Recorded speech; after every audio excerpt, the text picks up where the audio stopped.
E nós vamos fazer contato com o pré-candidato à Prefeitura de São Paulo pelo PT, Gilmar Tato. Bom dia, Gilmar. Bom dia, Glauco. Um prazer falar com vocês. Tudo bem? Prazer é nosso. Gilmar, ontem nós tivemos a notícia do Sindimotoristas anunciando que os ônibus devem sair mais tarde das garagens a partir de amanhã, pelo menos amanhã, né, na quarta-feira. Isso porque houve aí uma decisão de redução de frota, que segundo a entidade é de 25% na cidade de São Paulo, trazendo aí dois temores para a categoria, tanto a questão do contágio com a Covid-19, como também a perspectiva de demissão. Como é que você viu essa decisão de redução de frota, Gilmar? É um absurdo. Falta liderança política aqui no estado de São Paulo e na capital. Você vê que não tem coordenação, não tem planejamento, é um bate-cabeça entre o governador e o prefeito. Mesmo em relação ao próprio combate à pandemia na área de saúde, os profissionais têm reclamado e denunciado que faltam equipamentos daqueles individuais. E agora, essa decisão da redução da frota. Na verdade, a frota já estava reduzida com 92%. Então, ao mesmo tempo que o governador Dória e o prefeito abrem o comércio de rua, os shoppings, agora estão anunciando abrir mais ainda outras atividades econômicas, eles reduziram a frota. E agora, quase 1.000 ônibus, de novo, anunciando a redução de menos 1.000 ônibus no sistema de transportes. Por isso que os profissionais da área dos rodoviários estão tomando essa decisão. O que tem por trás disso? A impressão que dá, Glauco, que o governador não está ouvindo a ciência e o prefeito está indo no embalo, porque as autoridades sanitárias têm colocado que ainda é cedo para tomar medidas de abertura do comércio.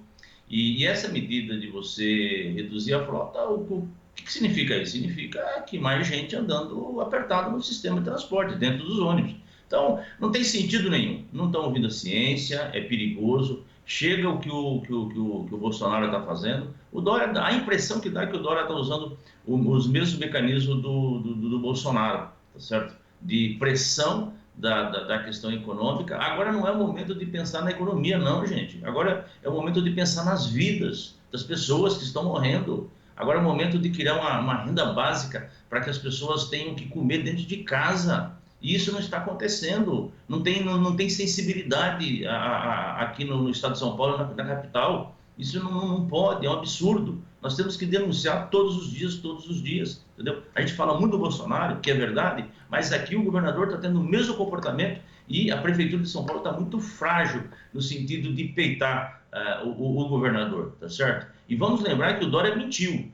Ele mentiu, ele falou que ia ficar na prefeitura os 4 anos e foi embora. Então, por isso que faz com que eu coloque em dúvida dessas decisões dele, se realmente ele está ouvindo as autoridades sanitárias. Me parece que não, e essa é mais uma medida que o prefeito vai de embalo e ajuda nessa política de contaminação das pessoas aqui na cidade de São Paulo. E de fato já houve redução da frota dos ônibus aqui na capital paulista. Inclusive um estudo da Rede de Pesquisa Solidária mostrou que a lotação, na verdade, aumentou principalmente nas áreas de periferia, né? Existe ali, por exemplo, na Zona Leste, houve uma redução no número de ônibus que é proporcionalmente maior do que a redução no número de passageiros, ou seja, de fato, houve mais ônibus lotados com mais possibilidade de contágio, principalmente para as pessoas que moram na periferia de São Paulo. Por isso que esse tipo de iniciativa tem que ser analisada de acordo aí com os parâmetros da saúde pública, Tato. Exatamente, e é na periferia que você tem o maior contágio e o maior número de mortes, pelo fato de, na periferia, que está a maior quantidade de pessoas pobres, na extrema pobreza. E na Zona Leste, em particular, é o maior índice. Tanto é que tem uma luta muito grande, muito forte, de você abrir leitos na Zona Leste, no sentido de garantir para que a população, se precisar, tenha acesso a esses leitos, a essas UTIs. Então, é uma operação coordenada entre a Prefeitura e o Estado, porque eles têm cortado linhas tanto na cidade de São Paulo, diminuído o número de ônibus, tem alterado linhas quando não cortando linhas, e também na MTU. tem vários prefeitos da região metropolitana reclamando, a população reclamando, de corte de linhas da MTU. Então, qual que é a lógica, Glauco? Na medida que você diminui o número de passageiros, cai a arrecadação, cai a receita do sistema. Então, ao invés do Estado, a Prefeitura, suprir isso para manter a quantidade de ônibus, mesmo diminuindo o número de passageiros, em função da pandemia, eles cortam os ônibus, a quantidade de ônibus. E aí tem a lotação, a superlotação. E aqui na cidade de São Paulo, você pode dizer, não, mas a prefeitura não tem dinheiro. Não é verdade. Teve a negociação de vários pagamentos que a prefeitura deixou de pagar para o governo federal agora. A prefeitura tem 18 bilhões em caixa. 18 bilhões em caixa. E foi aprovado na Câmara Municipal de São Paulo a flexibilização do ponto de vista de você fazer o remanejamento para combater a pandemia. Então, você pode gastar dinheiros como do Fundurb, de outras áreas, por exemplo, para combater a pandemia. É importante investir na área da saúde. Então, não é um problema, o Glauco, e é importante que os ouvintes saibam disso, que é por falta de caixa. Não é? Eles não gastaram 30% daquilo que foi autorizado. Então, tem dinheiro. Isso acontece com o governo federal também, tá certo? Tem a autorização legal, tem dinheiro em caixa e eles não gastam esse dinheiro. Você vê que agora o próprio hospital de campanha do AMB, que aí já tem denúncia do Pacaembu, tem denúncia inclusive de superfaturamento, está sendo desmontado. A gente desde o início falava, mas por que não usa então essa pandemia, aproveita que está acontecendo isso e vamos incorporar vários equipamentos, prédios, para o Sistema Único de Saúde. Você tem vários hospitais que estão abandonados, que não estão servindo para o atendimento do Sistema Único de Saúde, que poderiam ser recuperados nesse sistema, como ali no Hospital Sorocabana, na Lapa. Mas você tem o do Brás, você tem o Hermínio Matarazzo, você tem outros hospitais que poderiam ser reformados rapidamente, que já eram hospitais, portanto você tem toda a estrutura hidráulica, elétrica, era só questão de reformar. E terminando esse processo, espero que termine o mais rápido possível, você tinha um equipamento que ficava na rede SUS. Não, gasta milhões no hospital de campanha, tá certo? Agora está desmontando o hospital de campanha e esse dinheiro foi jogado fora. Então, desperdício de dinheiro, falta de sensibilidade política, falta de planejamento, falta de liderança e colocando em risco a saúde da população e a vida da população. Não é nem saúde, é a vida da população. A mesma coisa acontece com a alimentação. Aqui na rede municipal de educação, apenas 235 mil crianças estão recebendo o Vale Alimentação. Mas tem quase 1 milhão de estudantes na cidade, tá certo? E a maioria mora na periferia. Então, por que não dar garantia de alimentação para todas as pessoas? Não inclusive só os familiares de alunos que estão na escola, mas de toda a população. Então, isso é possível fazer. Nós estamos num período de guerra. Isso eles não estão fazendo. A população, principalmente quem mora em situação de rua, quem mora em cortiço, quem mora em beira de córrego, quem mora em submoradia, não está tendo assistência nenhuma por parte da prefeitura, tá certo? Então, joga simplesmente a vida das pessoas de forma irresponsável. Por isso que o controle, inclusive, tá difícil de acontecer dessa pandemia. Nós temos denunciado isso, a bancada do PT na Câmara Municipal tem denunciado isso. Você vê que agora, recentemente, mesmo em relação à educação, eles estão comprando vagas nas escolas privadas, quer dizer, é um processo de privatização também agora na área de creches. Então, anuncia a volta às aulas dia 8 de setembro, de novo, colocando em dúvida se está ouvindo a ciência. As mães, os pais estão revoltados com isso, estão com medo, os professores estão com medo, os profissionais na área de saúde. Ontem mesmo eu fiz uma reunião com 170 professores e professoras na periferia da Zona Sul de São Paulo. Assim, o pânico, para não falar medo, o pânico dos professores e de quem trabalha em creche, os profissionais, se vão ter segurança para voltar às escolas. vão ter estrutura, vão ter torneira, vão ter água, vão ter detergente para eles lavarem as mãos, para as crianças lavarem as mãos, vão fazer teste antes de entrar na escola, entendeu? Tudo isso o governador e o prefeito não fala. Então, a posição dos professores ontem, pelo menos, e professores que estão no dia a dia, tem diretores, inclusive, coordenadores pedagógicos, de falar, olha, não está claro, não esclarece. Como é que a gente volta para a escola colocando em risco as nossas vidas, a vida das nossas famílias, dos alunos, e não tem um plano de higienização por parte tanto dos equipamentos, como também das pessoas, dos alunos e dos profissionais de saúde. Então, é um bate-cabeça, é uma insensibilidade política, social, sanitária, que é inadmissível o que está acontecendo aqui na cidade de São Paulo. Agora, Gilmar, você já foi secretário municipal de transportes aqui de São Paulo.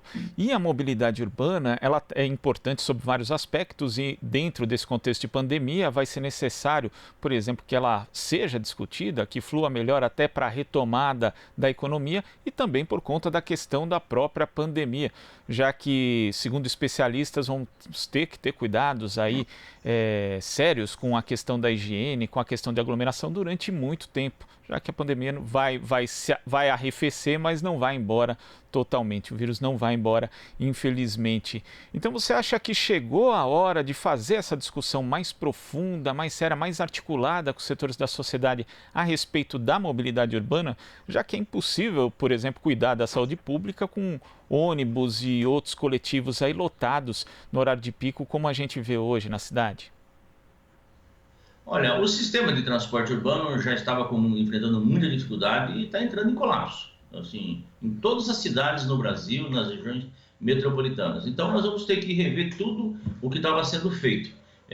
Está provado que está caindo o número de usuários, o número de pagantes. O valor, quanto mais você aumenta o valor da passagem, você tira as pessoas do sistema de transporte, porque elas não têm dinheiro. Com o aumento do desemprego, ainda mais, quer dizer, as pessoas não conseguem pegar ônibus nem para procurar emprego, e as pessoas deixam de fazer outras atividades, como lazer, namorar, passear em parques, visitar amigos, parentes, em função da falta de dinheiro. Por isso que chegou a hora, um debate bastante profundo de quem financia o transporte público. Eu defendo, viu, Glauco, que assim como a saúde, que ela é pública, gratuita e universal, a educação, ela é pública, gratuita e universal, o transporte tem que ser público, gratuito e universal. Isso já está na Constituição, a Constituição garante isso, e não tem sentido as pessoas deixarem de sair de um lugar e ir para outro por falta de recursos. Quer dizer, não pode ser impeditivo a falta de dinheiro para se locomover. E quem paga a passagem hoje, a grande maioria, ou pessoas estão desempregadas, ou vive de bico, uma parte não tem renda. Então, há uma exclusão social muito grande, nós estamos falando de milhões de pessoas, tá certo? Então, nós temos que buscar fonte para financiar esse sistema de transportes, fazer o Vale Transporte ser universal, criar a CID municipal, que é uma lei no Congresso Nacional, e aqui eu defendo de forma progressiva, gradual, de nós implantarmos a tarifa zero, portanto, o transporte gratuito para todos os setores que usam o sistema de transporte. Uma parte já existe, né? Você tem pessoas acima de 60 anos já não pagam, o estudante paga meia. Na nossa época, ele não pagava meia, era gratuito, mas o Dória acabou com isso e tem que voltar a ser gratuito para os estudantes, porque a educação para nós não é só sair de casa e ir para a escola, de escola para casa. A educação tem a ver com cultura, tem a ver com lazer, tem a ver com passear, tem a ver com namorar. Ela é mais ampla, então não pode ser só no horário de trabalho, de estudo. Essa é a concepção de educação que nós temos. Então, o debate sobre a tarifa zero, ele está colocado, queremos nós ou não. Então, nós temos que buscar fonte de financiamento, tá certo? E uma das fontes de financiamento, além do subsídio que existe na cidade de São Paulo, o governo federal tem que ter uma política nacional de mobilidade urbana, que envolve metrô, trem, transporte metropolitano e também transporte municipal urbano. E tem que ter uma agência reguladora metropolitana para definir o planejamento de operação, para definir, se não a tarifa, mas como que você vai organizar todo o sistema de transportes, com os municípios em torno. Tudo isso eu espero que, após esse processo, essa tragédia que está acontecendo no mundo, São Paulo e o Brasil rediscuta toda a política de mobilidade e que faça com que as pessoas realmente possam usar o sistema de transporte coletivo com mais segurança, com mais qualidade. E que as pessoas usem mais também esse transporte ativo, como a bicicleta, que é o que está acontecendo em várias cidades do mundo. Quer dizer, está tendo política de financiamento de bicicleta, política de financiamento e construção de ciclovias, política de financiamento de conserto de bicicletas, que é também um transporte seguro, além de que não polui, além de que faz bem para a saúde. Então, a política de você sair do sistema coletivo de transporte e ir para o sistema individual de transporte motorizado, ela é um fracasso, é um atraso para as cidades, certo? Porque não tem espaço para isso, e aumenta o congestionamento, aumenta a poluição. Então, nós temos que mudar o nosso comportamento. E a maneira de mudar o nosso comportamento, primeiro, você usar o transporte de bicicleta principalmente. E segundo, um investimento pesado em corredores, em terminais, faixas exclusivas, em construção de mais linhas de metrô e também aumentar, inclusive, a quantidade de ônibus nas linhas para superar e para adequar essa nova realidade, para sair dessa superlotação. Outra coisa que não se discute aqui no estado de São Paulo, e por isso que eu falo que falta liderança nesse momento, por que não haver um debate sobre o escalonamento de horários de funcionamento do comércio? Você pode fazer isso. Quer dizer, você tem no horário de pico de manhã e no horário de pico a fim de tarde, uma superlotação do sistema de transportes. E aí, no entre-pico, principalmente das 9 até as 4 horas da tarde, você tem um excesso de transporte e não tem usuário. Isso por quê? Porque não tem uma política de você discutir com o comércio, com alguns segmentos econômicos, o funcionamento diferenciado dessa atividade econômica. Então, tudo isso tem que ser feito, tem que planejar, tem que ter gente que pensa isso. Um debate que nós fizemos muito grande quando eu fui secretário de Transportes foi no sentido de a gente aumentar a velocidade do ônibus, por isso que nós fizemos mais de 400 quilômetros de faixa de ônibus, um debate e fizemos de que a necessidade de você ter bastante ciclovia na cidade de São Paulo, por isso que nós fizemos 500 quilômetros de ciclovias. Imagina se não fosse agora essas ciclovias, com essa quantidade de principalmente jovens trabalhando nos aplicativos, né, andando de bicicleta, entregando mercadorias, principalmente alimentos, ia ser uma carnificina na cidade de São Paulo se essas bicicletas estivessem junto com os carros, tá certo? Imagina se nós não tivéssemos reduzido a velocidade, de novo, ia aumentar muito o número de acidentes e mortes desse setor. Então, são políticas visionárias de gente que olha a cidade com planejamento, olha a cidade numa perspectiva de que a cidade precisa mudar o seu comportamento, as pessoas precisam mudar a sua maneira de consumir, a sua forma de pensar a cidade, precisa cuidar da questão ecológica, a questão ambiental, a cidade precisa estar mais permeável, a cidade precisa ter mais parque, ter mais praça. Nós não podemos privatizar, entendeu? A privatização significa você restringir o acesso a esses equipamentos públicos. A cidade precisa cuidar do seu manancial, precisa fazer a reciclagem do lixo, que tem valor agregado. Você pode fazer disso uma geração de empregos através de cooperativas. Então, repensar a cidade de uma outra maneira, tá certo? E fazer com que as pessoas possam curtir a cidade, quer dizer, as pessoas possam fazer dessa cidade uma cidade agradável, através de economia solidária, através de construção, produção de hortas comunitárias. Você ter uma política quando esse dinheiro que as pessoas vão economizar não pagando a passagem de ônibus e mesmo tendo uma renda básica para suprir essa necessidade alimentar, fazer com que esse dinheiro seja gasto no bairro, no pequeno comerciante, no micro, para que ele possa sobreviver, porque ele que gera emprego. Você pode criar uma moeda própria na periferia, com um banco comunitário, para que as pessoas possam pegar um empréstimo através de uma política de microcrédito, pegar R$500, R$1.000, R$2.000 para abrir um negócio, para comprar um carrinho de pipoca, de cachorro-quente. Então, são políticas que poderiam ser feitas na cidade de São Paulo, e que experiências em outras partes do mundo já teve. Então, nós não estamos inventando a roda. Esse excesso de concentração de shopping centers na cidade, de mega supermercados na cidade, megas lojas na cidade, é para quebrar o comércio de rua, entendeu? E quem sofre com isso? E quando você começa a ter um comércio, uma popularidade grande num comércio de rua, num bairro, o grande vai lá e compra. Olha o que está acontecendo com as farmácias.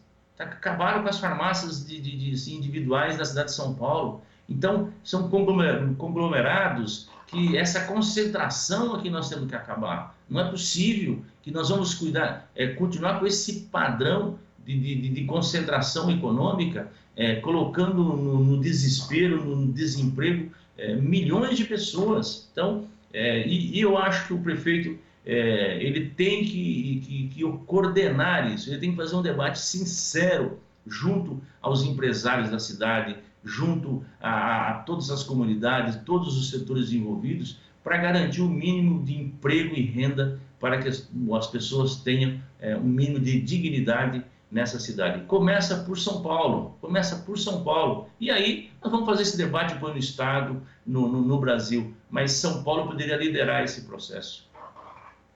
Tá certo, Gilmar. Queria agradecer a sua participação aqui no Jornal Brasil Atual e até a próxima.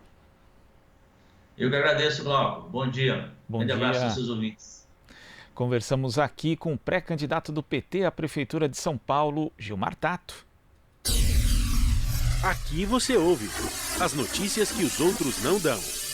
Jornal Brasil Atual.